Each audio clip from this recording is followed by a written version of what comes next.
Selamat pagi, salam sejahtera. Terima kasih karena bersama dengan saya di Nazilin Unity Channel. Sebelum kita teruskan isu hangat pagi ini yang ada karena pecat. UMNO pecat 3 orang pemimpin besar. Anda nak tahu cerita tentang siapa yang dipecat, kenapa dipecat, dan bagaimana cara dia dipecat? Ikuti terus ulasan pagi ini. Tapi sebelum itu saya mohon bantuan dan belas kasihan Anda semua. Tolong tekan butang subscribe di ruangan bawah ini untuk mendapatkan isu-isu terkini daripada channel saya. Dan saya juga mau katakan itunya adalah percuma saudara-saudara sekalian. Tanpa sokongan daripada Anda, suara rakyat tidak akan dapat bergema dengan sungguh-sungguh baik. Pagi ini kita terkejut dengan satu keputusan luar biasa. Yang mana UMNO benar-benar memecat 3 pemimpin besar mereka. UMNO sekarang ini dalam proses pembersihan, pemurnian, dan mahu menguji kesetiaan sebenar ahli-ahlinya. Apabila UMNO melalui transformasi dan melalui pelbagai ranjau berduri, apabila kalah teruk dalam PRU 15, ramailah ahli-ahli UMNO yang mula angkat kaki, ramailah ahli-ahli UMNO yang mula kata mereka mahu ini, mahu itu, dan ramai juga yang mula mempersenda presiden parti mereka sendiri, yaitu Ahmad Zahid Hamidi. Malangnya perbuatan tersebut, perbuatan seperti itu sebenarnya adalah perbuatan yang benar-benar tidak baik dan menyebabkan UMNO itu sendiri dipermainkan oleh orang lain. Oleh sebab itulah, saya sangat setuju dengan tindakan parti UMNO pada kali ini. Saya sangat optimis perbuatan ataupun tindakan keputusan memecat 3 pemimpin bahagian UMNO adalah satu tindakan yang tepat pada masanya. Saudara-saudara sekalian, MKT UMNO telah memecat 3 ketua bahagian pemimpin UMNO semalam. Mesyuarat Majlis Kerja Tertinggi UMNO malam tadi memutuskan untuk memecat 2 ketua wanita bahagian dan seorang ketua bahagian UMNO.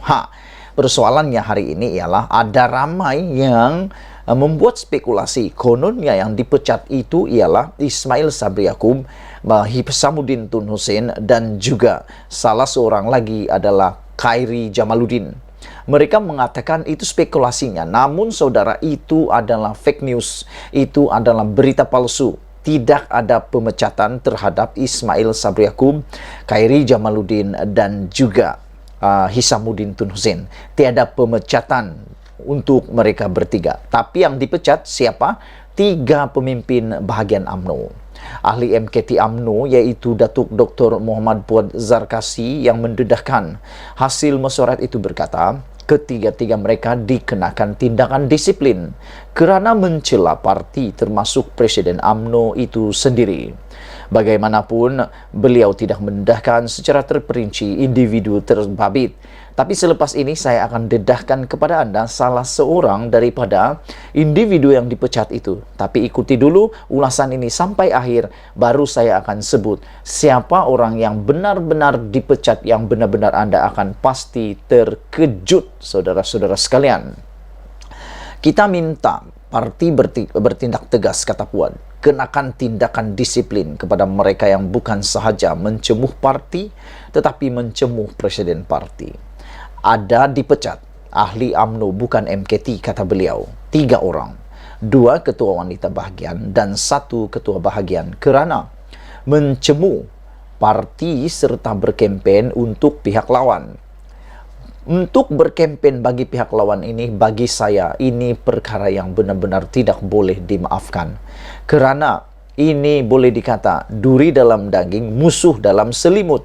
Bagus lagi kalau musuh dalam selimut kau boleh nampak lagi. Yang ini kelajangking dalam selimut, akhirnya mematuk dan mematikan Anda sendiri.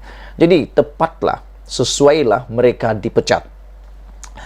Menjelaskan situasi dalam mesyuarat berkenaan, Muhammad Puad juga berkata, nada Presiden Datuk Seri Ahmad Zahid Hamidi adalah tegas berkenaan isu disiplin.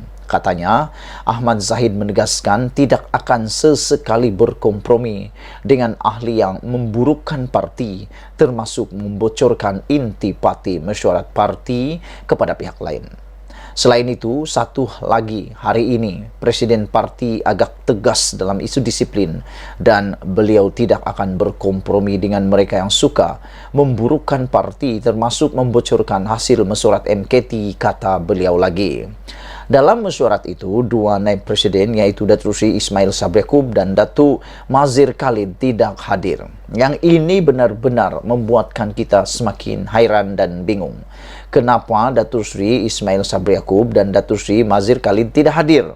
Adakah ini tanda protes mereka terhadap Zahid Hamidi kerana keputusan bergabung, keputusan menerima Kerajaan Perpaduan bersama dengan Pakatan Harapan? Kalau ini yang berlaku, maka ini perlu diperbaiki dengan segera. Saudara-saudara, Naib Presiden UMNO Datuk Seri Muhammad Khalid Nordin mengesahkan Ismail Sabri Yaakob tidak hadir pada mesyuarat itu kerana menghadiri program lain. Namun begitu, tidak dapat dipastikan mengapa Mazhir Khalid tidak hadir mesyuarat berkenan. Saudara-saudara, seperti yang saya janjikan kepada anda, ini dia orang yang dipecat oleh UMNO. Sumber mengesahkan Ketua UMNO Ketereh, Anwar Musa adalah antara 3 pemimpin parti yang telah dipecat UMNO. Perkara itu dimaklumkan dua ahli Majlis Kerja Tertinggi MKT UMNO yang enggan dinamakan kepada Malaysia kini. Seorang lagi sumber turut mengesahkan perkara itu. Terdahulu sebentar tadi seperti yang saya telah bacakan, Muhammad Puan Zarkasi memaklumkan mesyuarat MKT tadi memutuskan untuk memecat Ketua Bahagian UMNO dan 2 Ketua Wanita Bahagian UMNO. Walaupun tidak menamakan secara khusus nama-nama mereka, namun memaklumkan mereka dipecat kerana mencemuh parti dan paling teruk, paling perkara yang memang tak boleh kita maafkan dan terima ialah perbuatan berkempen untuk parti lain. Puan juga mengesahkan bahawa Anwar juga dipecat keanggotaannya dalam UMNO. Anwar sebelum ini dilihat antara tokoh UMNO yang menggesa kerjasama parti itu dengan PAS dan Bersatu bertentangan dengan keputusan kepimpinan tertinggi. Susulan prestasi buruk Barisan Nasional dalam PRU yang lalu, dia bersama sejumlah ketua UMNO bahagian lain menggesa Zahid mengambil tindakan atau tanggungjawab dengan meletak jawatan sebagai Presiden UMNO. Sebelum ini, 2 ketua bahagian UMNO turut tergugur keahlian selepas bertanding menggunakan tiket parti lain dalam PRU 15. Mereka ialah Sahidan Kasim, Zahidi Zainul. Anwar juga digugurkan namun tidak mengambil langkah sama, malah turut hadir memberikan sokongan kepada calon BN Marzwani Ardila Arifin ketika hari penamaan calon. Dia juga dilihat telah menukar nada selepas BN menyertai kerajaan yang diterajui PH dengan berkata keputusan itu wajar dihormati. Sekian dulu untuk kali ini. Mohon kiranya anda tinggalkan komen anda, tekan butang subscribe. Malaysia kita punya, kita jaga sama-sama. Cintai Malaysiaku. Bye-bye.